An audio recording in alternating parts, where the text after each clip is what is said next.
Good morning students, a warm welcome to Sheba online class.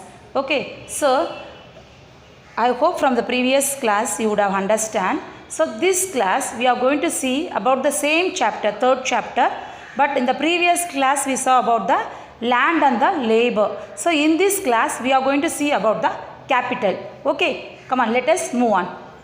So Marshall says capital consists of all kinds of wealth other than free gifts of nature, which all income. So what did this Marshall he is saying about the capital? It is that it consists of all kind of the wealth, that means everything, natural resources, everything, all kind of that wealth other than free gifts of the nature. That I say, what is the free gift of nature? I told you land is the free gift of nature. So which yield income? I told you from the land only we yield the income, everything he has explained about that. So Bloomberg defines it as a produced means of production which represents saving used as investment. So what did he saying that Bloomberg, what he says that whatever we produce the production whatever we produce, he is saying that it is used as a saving, it is used as an investment. Is it clear, children? So in further production process he has given, what is that? He has given the example that entire mango is not eaten, a part of that it is not is used to produce more mangoes. Clear? If you purchase one mango, so you never eat a whole, means whole we are not eating, you will eat a part of that uppers, that skins, everything only, but the seed inside the nut it is given here, that means the inside mango, inside the seed that we kept, it is like that itself. So if you put that seed in the soil, in the land, everything means from that seed you can get the more mangoes. The same way only the saving is, if you invest means from that investment only we can produce that, we can purchase or produce more product, he has explained. Okay children, I hope you would have been clear about this one. Okay, let us see about it is a stock concept. All the capital is wealth. So all the whatever the capital, it is wealth, but all the wealth is not capital. See the difference. Okay, so the stock concept, what they said, all capital முதலீடு எல்லாமே is wealth. நம்ம வாங்குற பொருட்கள் எல்லாம் அதான் wealth. ஓகேவா? But all the wealth நம்ம வாங்கின பொருட்கள் எல்லாமே முதலீடு கிடையாது. For example, they have given tractor is the capital assist which can be used in the cultivation. Capital tractor வந்து கேபிட்டலாக வச்சு நம்ம என்ன பண்ணுறோம், ஒரு கல்டிவேஷன், அதாவது நிலத்தில் வந்து உழுவுறதுக்கு எல்லாமே நம்ம டிராக்டர் யூஸ் பண்ணுறோம். ஓகேவா? Miss the production miss of your farm, but due to some reason the same it is kept unused, ideal for some period, it cannot be the term as capital. முதல்ல நம்ம என்ன பண்ணோம், முதலீடு பண்ண ஒரு டிராக்டராக வாங்கிட்டோம். ஓகேவா? ஸோ அந்த டிராக்டர் ப்ராசஸில் இருந்தால் தான், அதாவது நம்ம வயலில் வந்து உழுந்து அதை யூஸ் பண்ணால் தான் அதை வந்து நம்ம என்ன சொல்கிறோம், வந்து கேபிட்டல்னு சொல்கிறோம். ஓகேவா? பட் இந்த ரீசன் அதை அப்படியே யூஸ் பண்ணாமல் நம்ம அப்படியே வச்சுருந்தோம்னா அது வந்து கேபிட்டல் கிடையாது, அது வந்து வெறும் நம்மளுக்கு வெல்த், நம்ம பொருள் மட்டும்தான். ஸோ அதை யூஸ் பண்ணி நம்ம பணம் சம்பாதிக்க முடியாது. அது மீன்ஸ் அது ஒர்க் பண்ணால் தான் நம்மளுக்கு வந்து அது வெல்த்து கேபிட்டல், அதாவது அந்த வெல்த்தை வச்சு நம்ம பணம் சம்பாரித்து கேபிட்டல் முதலீடு பண்ணி நம்ம வருமானம் எடுக்க முடியும். ஆனால் அதே பொருளை வந்து நம்ம யூஸ் பண்ணாமல் வச்சுருந்தோம்னா அது வெல்த் மட்டும்தான், கேபிட்டல் கிடையாது. ஓகேவா? ஐ hope you would have understand this one. Let us see about the characteristic of capital. Capital is man-made factor. ஆமாம், நம்ம தான் முதலீடு பண்ணி நம்ம வாங்குகிற வெல்த்து. ஸோ அது வந்து man-made factor. Capital is mobile between place and person. Correct? தேர்ந்தெடுக்கிற ஒரு இடமும் பர்சன் நம்ம தான். Capital is a passive factors of production. Correct?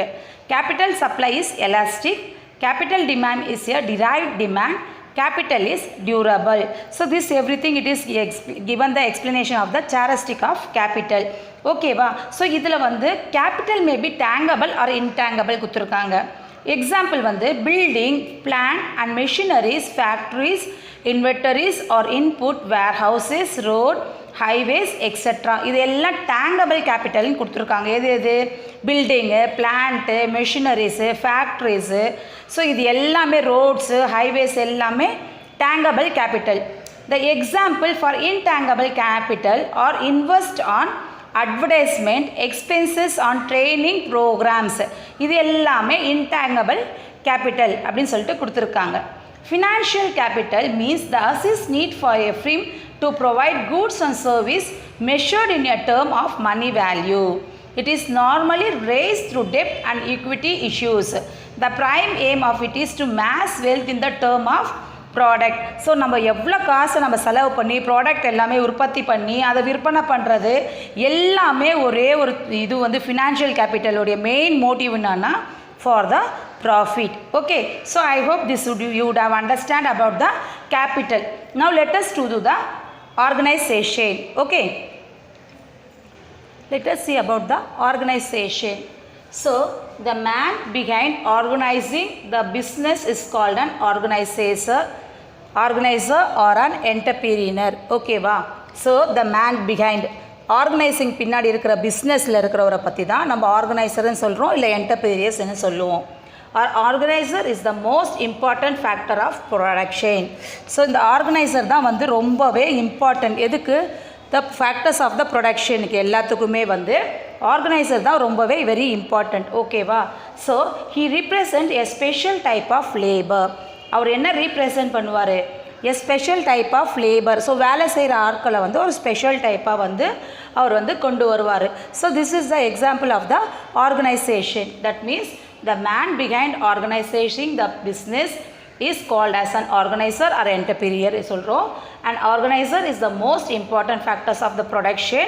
So he represents a special types of labor. So this may be asked for the 2-mark question. Okay. Joseph says that an entrepreneur investigates, coordinates other factors of production, plans and run a business. So அந்த organiser என்ன பண்ணுவாருன்னா, he used to coordinate with the others for the factors of the production. He planned and he runs the business very successfully. Okay, he not only run the business but bear the risk of the business. அவர் பிஸ்னஸை run பண்ணுறது மட்டும் இல்லாமல் அதில் இருக்கிற ரிஸ்கையும் அவர் வந்து பேர் பண்ணணும். ஓகேவா? His reward is residual. This residual is either positive, that means maybe profit or negative loss or zero. Correct தான். ஒரு ஆர்கனைசர் வந்து ஒரு பிஸ்னஸ் பண்ணும் போது அவர் வந்து அதில் இருக்கிற என்னது ப்ராஃபிட்டையும் அவர் ஒத்துக்கிட்டு தான் ஆகணும், லாஸும் ஒத்துக்கிட்டு தான் ஆகணும். Maybe he may get the profit also, maybe the loss also. So let us see about the function of an organizer. இதில் வந்து இனிட்டேஷன் அப்படின்னு சொல்லிட்டு கொடுத்துருக்காங்க. A organizer is the initiator of the business by considering the situation and valuability of resources, planning the interior process of the business or the production.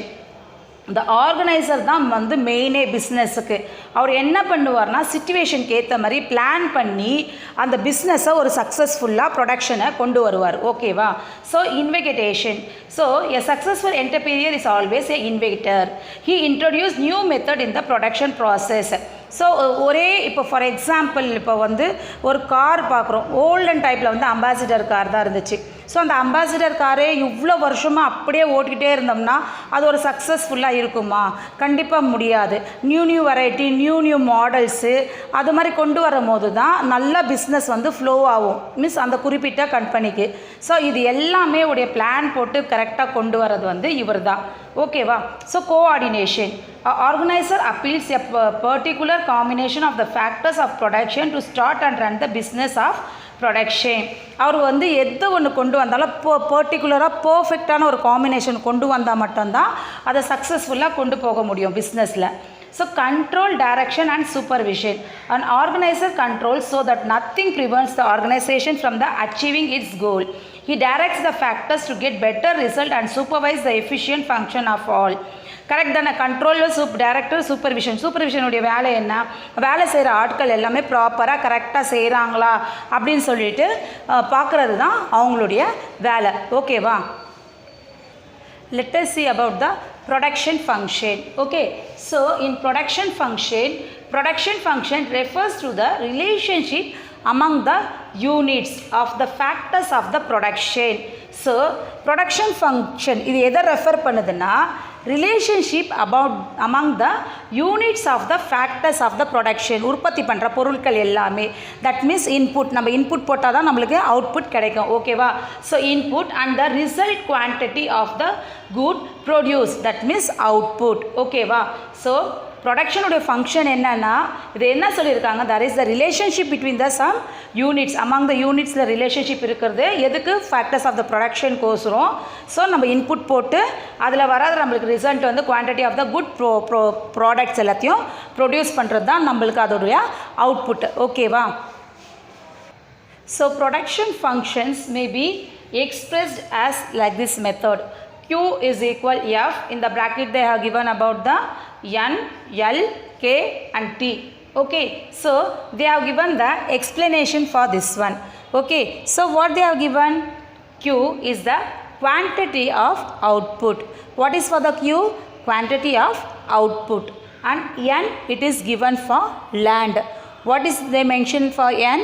Land. So L is for the labor, and then K is for the capital, T is for the technology.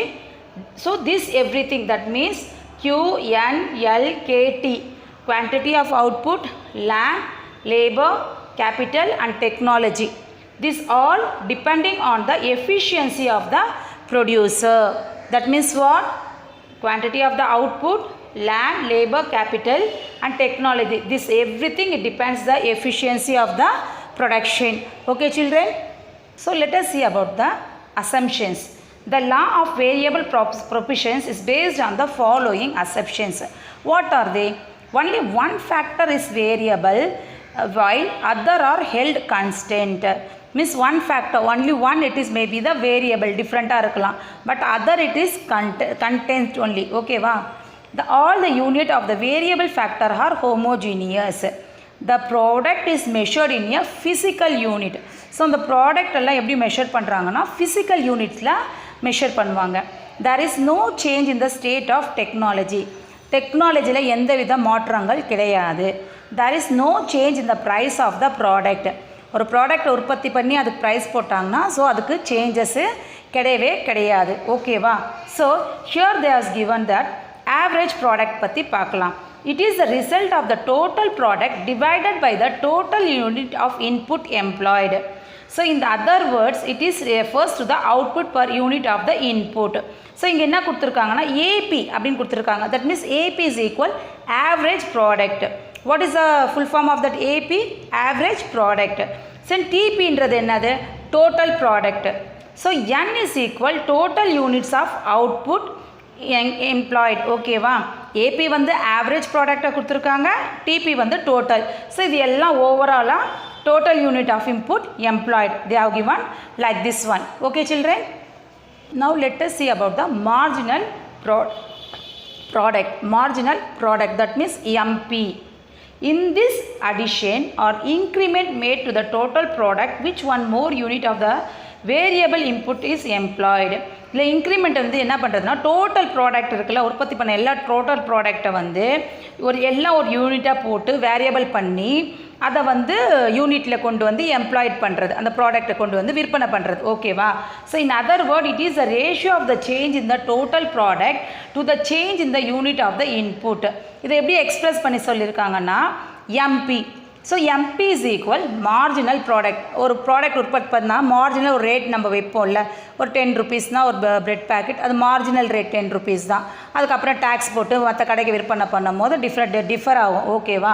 So டிபின்றது வந்து இப்போ நான் சொன்னல change in the total product. Then an change in the unit of input. இப்போ வந்து நம்ம உற்பத்தி பண்ணால் ஒரு பொருட்கள் வந்து வாங்கும் போது நம்மளுக்கு வந்து அது கொஞ்சம் காஸ்ட்லியாக தான் இருக்கும். இதே நம்ம ஹோல்சேலாக போய் மொத்தமாக வாங்கும் போது நம்மளுக்கு வந்து அதனுடைய விலை வந்து கம்மியாக இருக்கும். ஏன்னா நம்ம ஹோல்சேல்னும் போது கொஞ்சம் நிறைய பொருட்களாக வாங்குவோம். ஸோ அப்படின்னும் போது அதுக்கு நம்மளுக்கு வந்து ரேட் வந்து கம்மியாக இருக்கும். ஸோ இதை தான் இப்போ இங்கே எக்ஸ்பிளைன் பண்ணியிருக்காங்க. எம்பி மீன்ஸ் மார்ஜினல் ப்ராடக்ட், டிபின்றது வந்து change in the total product, என்னன்றது வந்து change in the unit of input ஓகேவா. So it is also expressed as எப்படி கொடுத்துருக்காங்க, எம்பி இஸ் ஈக்குவல் டிபி ஓகேவா. ப்ராக்கெட்டில் என் கொடுத்துருக்காங்க, மைனஸ் டிபி வந்து n மைனஸ் 1 ஓகேவா. ஸோ எம்பின்றது வந்து மார்ஜினல் ப்ராடக்ட், டிபி வந்து total product of employing unit of a factor கொடுத்துருக்காங்க. So total product of employing the previous unit of a factor that is n minus 1 unit of a factor. So இது எல்லாமே நம்ம என்ன பார்த்தோம் இன்றைக்கி, total product பார்த்தோம், average product, marginal product, இதை பற்றி பார்த்தோம் ஓகேவா. So children, I hope you would have understood the chapter whatever I taught you today. Okay, so send your homeworks everything properly and regularly. So thank you.